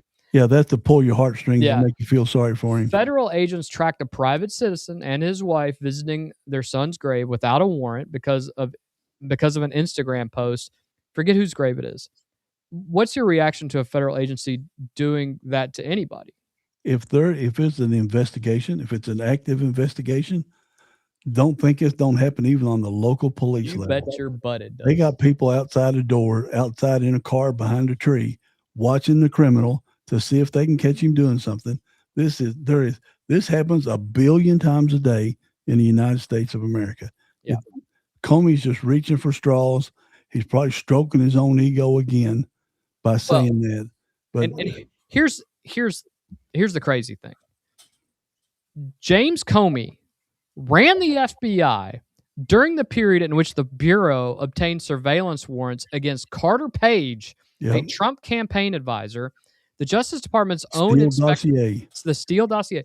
The Justice Department's own inspector general later documented 17 significant errors and omissions in those applications, and the FISA court itself took the extraordinary step of publicly rebuking the Bureau, something they rarely do. So explain that again, Kyle. They lied on their applications for the secret warrants, the FISA warrants. For the FISA court. They lied to a judge, an unknown federal judge. Ruined someone's life. Yep. And his family. They did ruin Carter Page's life. Yep. Comey is the one who signed the application. Yep.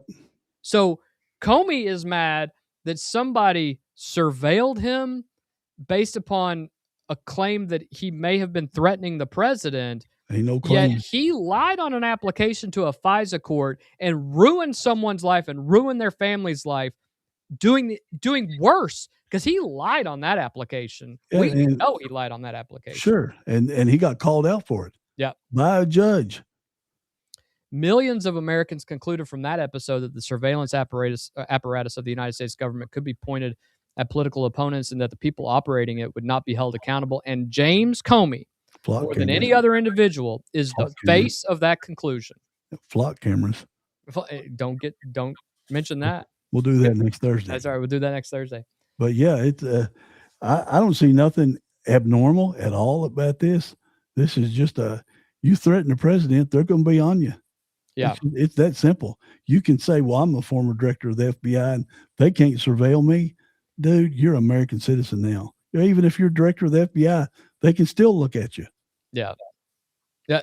It's interesting. And here is where this program is going to be a little less fun than some of the coverage you'll see tonight, because we have a rule. We have a rule, you and I do, and anybody who comes in here and watches us. And the rule is that a principle you only apply to your enemies is not a principle. Right. That is not what that means. The Fourth Amendment does not have a James Comey exception. Right? It applies to everyone, and we should be equally clear about what this filing is not. It is not a finding. It is one person's motion on one side, written by a defense attorney whose job it is to win, to muddy the waters, to make things difficult. Only need one juror, right? That's right. And the government has not responded to this, and at least in depth. But the irony, the sheer irony of James Comey making a statement that he was unlawfully surveilled when he did this to thousands of people. We talk about Carter Page, but we were just talking about the COVID-19 stuff, right? We were talking about during his time, and then during Director Chris Wray's time there. You know, they went into people's homes with their children there because they were praying at abortion clinics. Or they were holding private church services. Or they were holding private church services. In their basement with their friends, just 8 or 10 of them. But think if you walk out of church and you got a pile of state troopers with a pen and pad in their hand and they're writing down your license plate. Think the terror, not fear, the terror that puts on you, thinking, what in the world have I done? Do you remember the elderly people that they put in prison that were praying outside of abortion clinics? Abortion clinics, not on abortion clinic. Not even on their property, praying outside of it, intimidating people. Gave a woman 12 years. They put elderly people who walked in the Capitol on January 6th, they put these elderly people in prison, surveilled everything about them. Put them in prison. They even asked the public to help identify the people in the pictures. Well, they should have been able to find them. They had 200 federal agents in the crowd. Right. And who opened the doors? And there's, if you've seen the videos, of course, the mainstream media doesn't cover it. They're all over YouTube. The Capitol Police opened the doors and walked, especially that dude with the horns that got the most time in prison that sat at Pelosi's desk. They were just walking along, chatting, having a good time. The Capitol Police were directing them where to go. But who was, this is a whole nother show, who was egging everybody on? Damn FBI. And Comey admitted they had. And Christopher Wray did too. Or Christopher Wray, that's who it was. Yeah. Admitted they had agents, and what was other people? They were confidential human sources. Yeah, confidential human sources in the crowd. They're stirring them up in mob mentality. You see it every day. It's gone on since Roman times. If you're picking on one guy and 3 or 4 people do it, others are going to go get their lick in too. Yep. It's just mob mentality. It's just a human frailty that people join in on things like that. Well, as we close tonight, we're going to go to one of our favorite states, California, where the woman at the center of the scandal spectacular that nearly ended Gavin Newsom's career 20 years ago has decided, right as he prepares to run for president, that his version of the story needs a bit of correcting. On Tuesday, Vanity Fair, the bastion of truth and honesty, published a first-person essay by Ruby Rippey, the woman who had an affair with Gavin Newsom in late 2005 when he was mayor of San Francisco, and she was his appointments secretary. She was also at the time married to Alex Tork, who was Newsom's deputy chief of staff. Boy, but that made things uncomfortable. I didn't know if they mentioned that or not. Then his campaign manager, and by all accounts, his close personal friend. Yep. Here is the history, briefly, because a lot of you were not following San Francisco politics 20 years ago, although you and I have been talking about Gavin Newsom for years. We knew he was coming. Yeah. After roughly 6 months of sobriety, Rippey decided to tell her husband about the affair. On January 13th of 2007, sitting in her parents' living room in Napa, she drafted an email to him. Tork then confronted Newsom and resigned. The San Francisco Chronicle broke the story. The next day, Newsom stood in front of the cameras at City Hall and said that everything people had heard and read was true, and that he had hurt someone he cared deeply about, Alex Tork, and that it was something he would have to live with. He called it a lapse in judgment, apologized, and days later announced he was entering treatment for alcohol use. That's a pretty standard line. He was in the middle of a divorce from his first wife, former Fox News host Kimberly Guilfoyle. At the time, he won re-election that November. Craig, everything I just described was admitted on camera in 2007, and the voters of San Francisco re-elected him with all of it in front of them. Before we get into what is new here today, does a 20-year-old admitted affair have any business in a 2028 presidential campaign at all? It does today because of E. Jean Carroll. It does today because of going back to high school and college days for Supreme Court justices. Brett Kavanaugh. Joking about going back to grade school or first grade because he pulled a girl's pigtails. Yeah. It's that ridiculous. So does it? Well, of course not. It don't got a thing. It was 20 years ago. Who cares? I mean, if Bill Clinton's going to, get done underneath the presidential desk in his office, use cigars and stuff like that, that stuff is long gone. Alvy read your mind. We timed that one. Well, so it ain't got nothing to do with being in a presidential campaign, but it shows what kind of person Gavin Newsom is. Well, Rippey is all he was, because you and I both know it. Yep. If you're is WHO, if you're a whoremonger in your youth and you screw around on your wife and you get divorced and then you do it again, you're going to take the rest of your life. That's a you problem. That's on you. That shows what kind of person you are. Yep. I've got 2 family members that, man, they were horrible, but they paid the price. Yeah. Well, Rippey has said almost nothing publicly in the 19 years since. That changed Tuesday, and the reason it changed is Newsom's own memoir. In February, the governor published a book called Young Man in a Hurry, in which he described the episode as the stupidest and also the briefest of Why would he talk about it? Why would he bring it up again? And recounted how he claimed he came clean to Tork. Rippey's essay takes direct aim at that second part. She writes that the detail, subtle but significant, is the one that stays with her, and that it reads to her as a version of events that gives Newsom some credit for something she had already done. She's the one who told her husband at the time, Alex Tork. She says Newsom's account is technically defensible while leaving what she calls an unmistakable impression that things went differently than they did. She does not claim his version is entirely false. She claims he arranged it, and that the essay is not primarily a political document. It is mostly about addiction. Rippey writes about her alcohol and cocaine use spiraling as the relationship deepened. It wasn't brief, though. Stop there. Yeah. That shows that Gavin Newsom knew and took she advantage. was out of control and took advantage of it. Yeah. She then goes on and describes Newsom's attention landing like a high that she followed with single-minded devotion.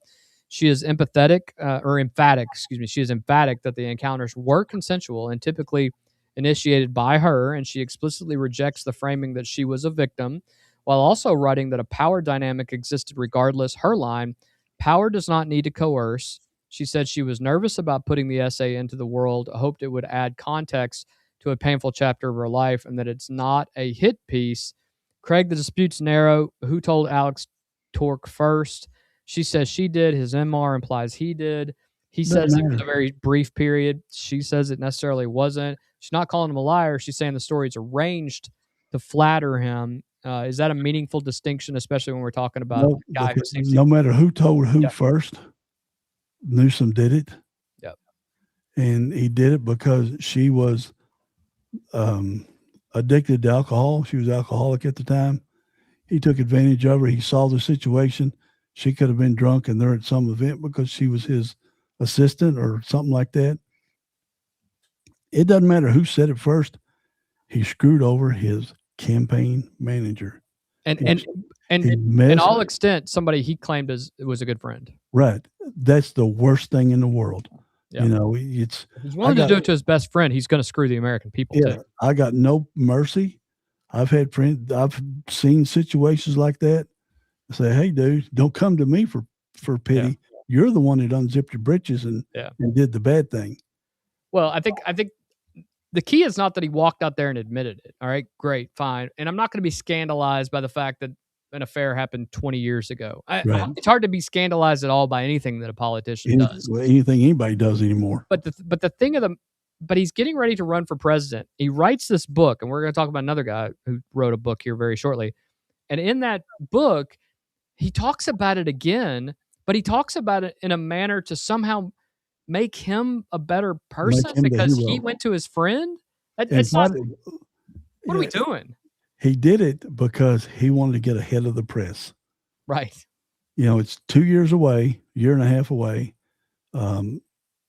He wants to get it out there and let it die, let people forget about it. But if somebody brings it up, some reporter brings it up, he can say, hey, I talked about this thing 18 months ago. What do you think Kimberly Guilfoyle has to say about this? I don't know. You think she signed an NDA? I'm sure she did. But, you know, she's not with Don Jr. no more. She's not with Don Jr. anymore. She's kind of faded into the background. But I bet you, man, she's got some stories because, phew. Let's talk about another governor that has a book coming out, one that I know you are anxiously waiting announced today. I got accused of something today, too. You did. You got accused of sounding like a Democrat because of this. Just by reporting the news. Listen, from a friend of mine. You have said for over a year now that you believe that Andy Beshear, after all is said and done, and I'll put it this way: 1990, majority of America had no idea who Bill Clinton was. This hick from Arkansas that was the former governor. Yeah. Nobody knew who he was in 1990. By 1992, which is the same time period we're in right now, he was the president and had beaten the sitting president. Andy Beshear is polling. What's that? It was shocking. Very shocking. Andy Beshear is polling in the single digits. 7% last most current one I've seen. But up from 4. Right. But anybody who is about to run for president, there is a strategy. There's a blueprint that you do. And that is you write a book. Yep. And Gavin Newsom got his latest book out earlier this year. Andy Beshear releases his book 1st of September. And it's going to be on St. Martin's Press. It's going to be called, and I love this, Go and Do Likewise. I love it when Andy Beshear gets a little magnanimous, a little preachy, gets into that Bible that he has, and starts using phrases like this to make himself sound a little more churchy. Yeah. The irony of all that. And so he's gonna. I assume this book, along with his puppy in the on the cover there, he's going to tell us about all the things he does to live by the golden rule. What's that? He took the dog into Target too. He did take the dog. I guess they allow pets, but let me correct one thing. I said that at the opening that Governor Andy, or I'll just say Andy because that's how he introduces himself. Folks, this is Andy. Yeah, I said he wasn't in South Carolina. His stops weren't in South Carolina, Iowa, New Hampshire, or Nevada. His last stop is in Concord, New Hampshire. There it is on the bottom. What are the odds of that? Yeah. So isn't that ironic? That's one of the first states. And then over here, he's also in the burgeoning area of Naperville, Illinois. I know that's a big hotbed. Yeah, that's a suburb of Chicago. Yeah, and he's also going to be in Atlanta, Georgia, Nashville, Tennessee, Detroit, Michigan. I'm sure he's going to really come across well to the folks of Detroit, Michigan. He's going to be at Royal Oak High School, which is outside of Detroit. That's not in downtown Detroit. Royal Oak is not. I will tell you that is a private school out there, and so good for him if that's what he feels like he has to do. Here are 2, 3, 4, 7. Yeah, 7. Yeah. Yeah, 7 there, and then I tell you, I don't think Concord was on the first time I looked. I've got it upstairs on my other laptop. I'm going to have to check and see. Well, I will tell you that there's 13 or so 2 weeks that he's going to be on this press junket, and he's running Kentucky. I honestly hope that somebody's running Kentucky. I guess it's going to be Jacqueline Coleman. I mean, she could get good practice in, right? With today's technology, you don't really need to be in the office, honestly. He can make his decisions unless he's got to sign something. Well, he can hop on a private jet. Wouldn't it be ironic though if he would be yelling at Mitch McConnell about not being able to do his job, but he's going to be gone for 2 weeks? Yeah. People will say, "Oh, you can take vacations, you can do all that." 2 weeks, 2-week vacation from your job, and this is not his first press junket with regard to him running for president. So we'll have to keep an eye on that. This is not about the money, Alvy. This is to introduce himself to the country. Yeah, now we're going to have to look and see how his book sales are, and we also want to make sure, because there's been other candidates that it would be a bestseller on New York Times or Amazon or something, but then you find out they sold 90,000 books, but the campaign bought 82,000 of them and was giving them away. Yeah, so it's fake numbers. You got to dive in. You got beyond the headlines. You got to get beyond those headlines to see what the real thing is. And we'll be looking. I want to see what his book sales are, and I'm still holding to it. Andy's going to be the Democrat nominee. I have no doubt. Got to be above the noise. Yeah. You can't be Craig. I got one of our new hats. Yeah. Once we add the merch on here, this is one my good friend Jason Thompson helped make this. He did a great job. We've got a couple of different ones that we're working on right now. These are some of the samples that we have that we're working on right now that we'll add to the. It's a nice leather patch that's added on there. Yeah, it's I see it. Precision engraved. Anything else before we get out of here? No. Good luck, Andy. Hope you sell a lot of books. Make my prediction correct. Yeah, that's right. Have you put money in Kalshi or anything? No, I work too hard for my money to give it away. You don't get to gamble it away. I don't gamble. Yeah, right. Well, Craig, thank you as always. It's always great to have a great conversation. I know we talked a lot tonight about the Fauci hearing. We'll be talking about it for a while now, so we'll keep you guys up to date with that. To everyone watching and listening, thank you. We greatly appreciate it. Make sure you go ahead and hit that subscribe, and make sure you like and follow us as well. And make sure you hit that notification bell so that you're notified every time we're about to go live. But until next time, make sure that you stay informed, stay sharp, and stay above the noise. Have a great night, everybody. See you all tomorrow on Thursday.